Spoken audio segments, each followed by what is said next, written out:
ప్రభు యొక్క ఘనమైన నామాన్ని బట్టి ప్రతి ఒక్కరికి వందనాలు చెల్లిస్తున్నాను.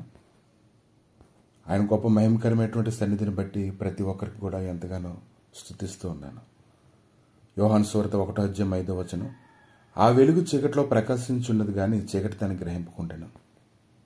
ఈ యొక్క లేఖనాన్ని ధ్యానిస్తూ ఉన్నప్పుడు ఆయన మహిమకరమైనటువంటి సన్నిధి గురించి కానీ ఆలోచన చేసినట్లయితే, ఇదనైనా చాలామంది చీకటి త్రోవలో నడవాలని యథార్థమైన మార్గాలను విడిచిపెట్టి పరుగులెడుతూ ఉన్నారు. కానీ చీకటి కొమ్ముటయే వెలుగుని వారు వాదిస్తూ ఉన్నారు. కానీ ఈరోజు ప్రభు అయితే సమస్తాన్ని తేటగా చూస్తూ ఉన్నాడు. ప్రతి ఒక్కరు హృదయ స్థితిని పరిశీలన చేసి వారు కావాల్సిన దాన్ని దయచేయడానికి ఆయన ఆలోచన చేస్తూ ఉన్నప్పుడు వారు చీకటిలోనే ఉండి దేవుడు అనుగ్రహించేటువంటి వాటిని పొందలేనటువంటి పరిస్థితుల్లో పరుగులెడుతూ ఉన్నారు. నీవు చీకటి కలుగు చేయగా రాత్రి ఎగుచున్నది, అప్పుడు అడవి జంతువులన్నీ తిరుగులాడుచున్నవి. కీర్తన గ్రంథము 104:20. కనుక ఈరోజు చీకటి కలుగు చేయవాడు ఆయనే, వెలుగు కలుగు చేయవాడు ఆయనే. కానీ ఈరోజు వెలుగుని మనం ప్రేమించాలి. చీకటినే వెలుగు అనుకొని ఆ యొక్క చీకటిలోనే మనం ఉండిపోతే దేవుడు అనుగ్రహించేటి వాటిని పొందుకోవడం మనకు చాలా కష్టమవుతూ ఉంటుంది. కనుక ప్రతి ఒక్కరూ వాక్య వెలుగులోనికి వచ్చినప్పుడు తమను తాము పరిశీలన చేసుకుంటూ ఉన్నప్పుడు, ఒకరిలోనికి వాక్యం వచ్చినప్పుడే వాడు హృదయ స్థితి వాడికి తెలుస్తుంది. వాడు ఎలా ఉన్నాడో వాడు గ్రహించుకోగలుగుతాడు. అప్పుడు వాడు సరిగా నడవగలుగుతాడు.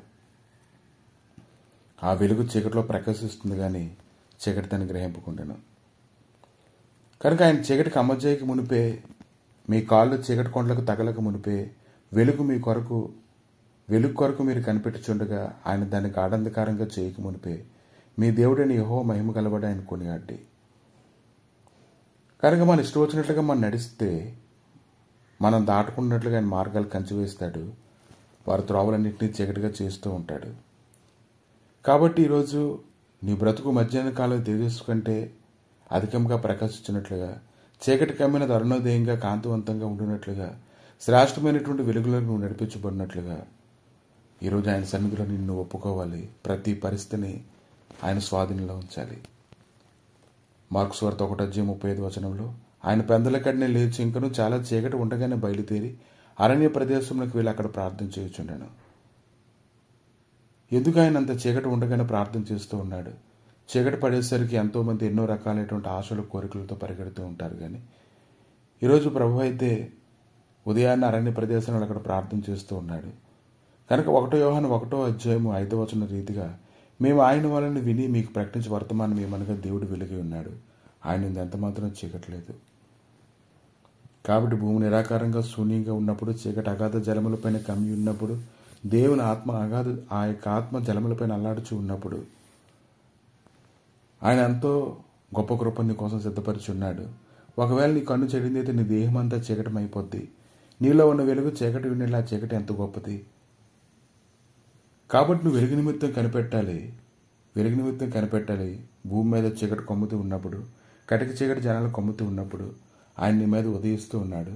ఆయన నీ మీద ఉదయిస్తూ ఉన్నప్పుడు ఆయన సన్నిధి గ్రహింపు కలిగి నువ్వు పరుగులెడుతూ సిద్ధపాటు కలిగిన వ్యక్తిగా ఉండాలి. కనుక ఆయన మహిమకరమైన గొప్ప సన్నిధిని కానీ జ్ఞాపకం చేసుకున్నట్లయితే ఉదయకాలాన్ని ఆయన నీ మీద వెలుగు ప్రకాశింపజేస్తూ ఉన్నాడు. అది నువ్వు గ్రహించుకోగలగాలి. అది గ్రహించుకొని దాంట్లో స్థిరపరచబడడానికి నువ్వు సిద్ధపడాలి.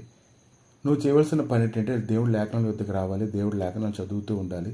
అలా చదువుతూ ఉండగా నీలో విశ్వాసం పెరుగుతుంది, నిరీక్షణ పెరుగుతుంది, నిశ్చయత అనేది వస్తూ ఉంది. అప్పుడు ఆయన మీద నువ్వు ఆనుకునేటువంటి బలం నీలో కలుగుతుంది. కనుక వాక్యం చదువుకోవడానికి నువ్వు సమయాన్ని ఇవ్వాలి. ప్రభా మీ దయగలిగే నష్టాలకి నాయన ఈ సమయంలో అప్పగించుకొని ప్రార్థన చేసి స్తుతిస్తుండగా, దేవా ఇదిగొద్దంటే నీ వాక్యం దగ్గర రానివ్వకుండా చేసే ప్రతి బలహీనత నుంచి నేను విడిపించి గొప్ప చేయమని, కృప చూపమని, సమాధానం అనుగ్రహించమని, నీ శాశ్వతమైన సన్నిధిని తోడుగా ఉంచి కృప చూపించి అనేకులను బలపరచమని, ఇది నాకు కావాల్సినటువంటి సహాయం అందజేసి మహిమతో నింపమని యేసుక్రీస్తు నామములు అడిగి వేడుకుంటున్నాము తండ్రి. ఆమేన్.